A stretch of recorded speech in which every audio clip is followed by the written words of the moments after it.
Halo, teman-teman pecinta cerita epik Swallowed Star. Sebelum kita masuk ke kisah seru Luofeng hari ini, jangan lupa untuk klik tombol subscribe. Aktifkan juga lonceng notifikasi dan beri like pada video ini. Dukungan kalian sangat berarti supaya aku semakin semangat membuat video lanjutan. Selama setengah tahun di sistem bintang hancur, Luofeng telah membunuh banyak penguasa sektor dan 5 Undying. Meskipun ia telah memberikan barang-barang berharga dari 5 Undying itu kepada tim elit penguasa sektornya, ada beberapa hal yang ia simpan, seperti kapal. Para penguasa sektor dan Undying dari ras lain ini juga telah melalui banyak situasi hidup dan mati, membunuh banyak prajurit manusia dan ras robot, dan mengumpulkan banyak kapal. Namun, mereka semua dibunuh oleh Luofeng dan sekarang ia memiliki banyak kapal-kapal itu. Untuk kapal kelas F hanya ada satu, yaitu kapal planet Yunmo. Untuk kapal kelas E, ia memiliki 1821 unit. Untuk kapal kelas D, ia memiliki 302 unit. Selain itu, ia memiliki lebih dari 800 juta kapal kelas C. Sayang sekali, nilainya tidak seberapa. Di samping itu, ia juga mendapatkan lebih dari 100 juta kapal hidup dari berbagai kelas.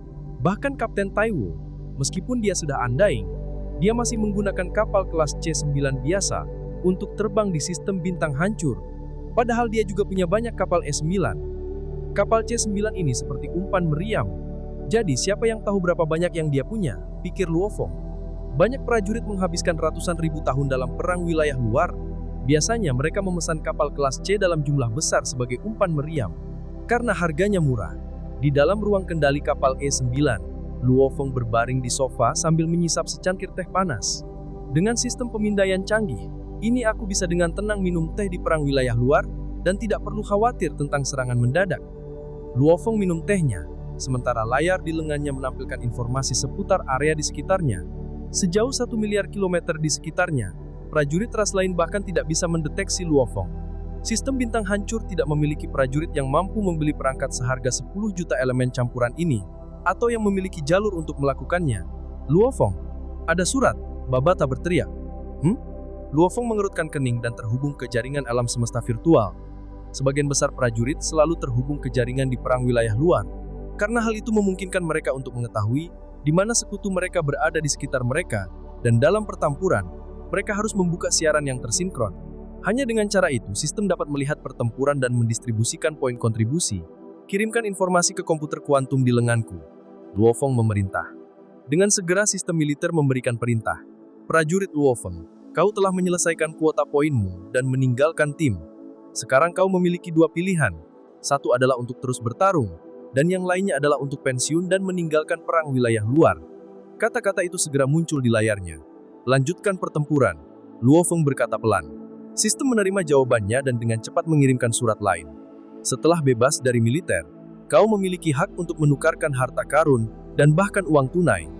Setiap 100.000 poin kontribusi, setara dengan 1 elemen campuran, dan sebagai anggota perusahaan alam semesta virtual, setiap 100.000 poin kontribusi dapat ditukarkan dengan 1 poin di perusahaan. Kau bisa menggunakan sistem untuk menukarkan harta karun, atau menukarnya dengan poin untuk ditukarkan di gudang harta karun alam semesta virtual. Kau memilih untuk terus bertarung. Oleh karena itu, kau memiliki 2 pilihan lagi. 1. Kau bisa pergi sendiri. 2. Kau bisa memilih untuk memimpin tim. Tim ini bisa terdiri dari 100 penguasa sektor, 1000 penguasa domain, dan 10.000 universe. Misimu adalah memimpin tim ini ke dalam pertempuran. Ketika kau menghadapi pasukan lain, kau akan berurusan dengan Undying dan pasukanmu akan bertarung melawan pasukan mereka. Pilih salah satu. Distribusi poin kontribusi adalah sama. Memilih pilihan kedua, untuk memimpin pasukan, distribusi poin akan memiliki tambahan 50%. Misalnya, ketika kau membunuh Undying normal, kau biasanya mendapatkan 100 juta poin. Namun ketika kau memimpin pasukan, membunuh Undying yang sama, akan memberimu 150 juta poin. Juga, ketika kau memimpin pasukan, kau tidak perlu melindungi mereka. Kau harus berurusan dengan Undying dan menghentikan Undying dari ras lain untuk melakukan pembantaian. Silakan buat pilihanmu. Luofeng tertawa. Menjadi pengasuh. Manfaatnya tampak bagus, mendapatkan tambahan 50%, meskipun itu cukup merepotkan. Namun dengan poin tambahan, Banyak Undying juga mungkin akan memilihnya. Namun Luofeng memiliki terlalu banyak kartu andalan, terutama binatang bertanduk emas. Jadi bagaimana ia bisa menggunakannya ketika ia memimpin pasukan? Aku memilih pilihan pertama, pergi sendiri. Luofeng berkata pelan. Sudah dicatat. Prajurit Luofeng, kau bisa mengajukan diri untuk memimpin pasukan kapan saja. Kami sekarang akan mengirimkan peta medan pertempuran ke-7 terbaru. Mohon agar Anda terima.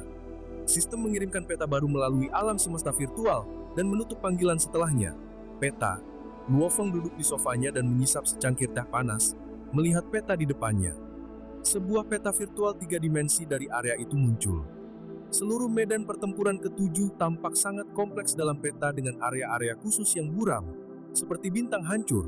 Area-area ini berkisar puluhan ribu, bahkan ada lebih banyak tempat tingkat rendah yang berjumlah triliunan. Area-area ini hanya memiliki sedikit prajurit kuat, biasanya hanya penguasa sektor, penguasa domain, dan tingkat universe yang bergerak di area-area itu. Di bintang hancur ada banyak tim penguasa sektor, ada beberapa tim yang dipimpin Undying, dengan sedikit Undying pejabat. Luofeng menggeleng-gelengkan kepalanya. Tidak ada tantangan untukku, dan Undying terlalu sedikit. Hanya mencari mereka saja sudah masalah, memburu mereka akan lebih sulit. Bintang hancur tidak cocok untukku. Kalau begitu aku akan pergi ke... Luofeng melihat peta. Setelah memperbesar sedikit, titik-titik yang tak terhingga itu memiliki nama di sampingnya. Benua Yanji. Luofeng melirik titik ini. Ini adalah salah satu area pertempuran tingkat tinggi dalam area basis ke-26. Perbesar. Luofeng memerintah. Perbesar benua Yanji. Dari antara triliunan titik, benua Yanji diperbesar. Itu adalah benua tidak beraturan yang memiliki fragmen besar mengambang di sekitarnya. Kata-kata mulai muncul di sampingnya, menjelaskan secara terperinci tentang area itu. Benua Yanji. Salah satu area pertempuran tingkat tinggi di area perkemahan ke-26 medan pertempuran ke-7. Mereka yang berani masuk ke dalamnya adalah manusia bersama prajurit ras lain. Tim elit mereka pasti memiliki Undying, dan pasukan biasanya dipimpin oleh Undying. Setiap tim memiliki Undying, dan ada sejumlah besar Undying pejabat. Di antara Undying, jenderal mengambil 2/3 dari jumlahnya, pejabat mengambil 1/3 dari mereka, dan hanya sedikit yang berada di tingkat kaisar. Di sini, jika seseorang tidak memiliki tubuh Undying, peluang bertahan hidup sangat rendah. Sejumlah besar informasi tentang bahaya area itu ditampilkan. Akhirnya tertulis, diameter terbesar benua Yanji adalah 1,8 tahun cahaya dengan beberapa ribu fragmen yang mengambang di sekitarnya. Fragmen-fragmen ini memiliki diameter yang berbeda-beda. Yang kecil berkisar jutaan kilometer sementara yang besar berkisar triliunan kilometer. Luofeng sejuk diduduk di sofanya dan menyisap secangkir teh panas, melihat peta 3 dimensi. Benua Yanji adalah salah satu area pertempuran tingkat tinggi, namun dalam medan pertempuran ke-7, itu masih dianggap sebagai area kelas 2. Di atasnya, masih ada kelas 1, dan di dalam camp 22 hingga 36, ada area-area yang lebih menakutkan lagi. Namun prajurit terendah di area-area itu, semuanya minimal adalah Undying pejabat. Para kaisar biasanya tinggal di area-area itu. Tubuh manusiamu bisa mengandalkan armor prajurit, yang memperkuat hingga kekuatan 1000 penguasa sektor. Itu akan menjadi kekuatan Undying tingkat pejabat rendah, dan pemahaman hukumku sedikit lebih kuat dari pejabat rendah. Namun aku tidak memiliki tubuh Undying. Melawan Undying tingkat pejabat normal, tubuh bumiku akan mengalami banyak kesulitan. Tempat-tempat paling berbahaya adalah di mana sejumlah besar yang abadi tingkat kaisar berkumpul. Aku akan pergi ke sana di masa depan. Kekuatanku masih tidak cukup. Luofeng mengangguk. Ketika aku menjadi makhluk paling kuat di benua Yanji, barulah aku memiliki hak untuk pergi ke tempat-tempat itu. Babata, ayo kita pergi. Luofeng memerintah. Iya, perangkat pemindai Luofeng telah mendeteksi beberapa musuh, dan dengan mudah menghindarinya. Oleh karena itu, kapal S9 ini tidak pernah diserang sebelum melakukan perjalanan alam semesta. Perjalanan alam semesta. Kecepatan 50 kali kecepatan cahaya.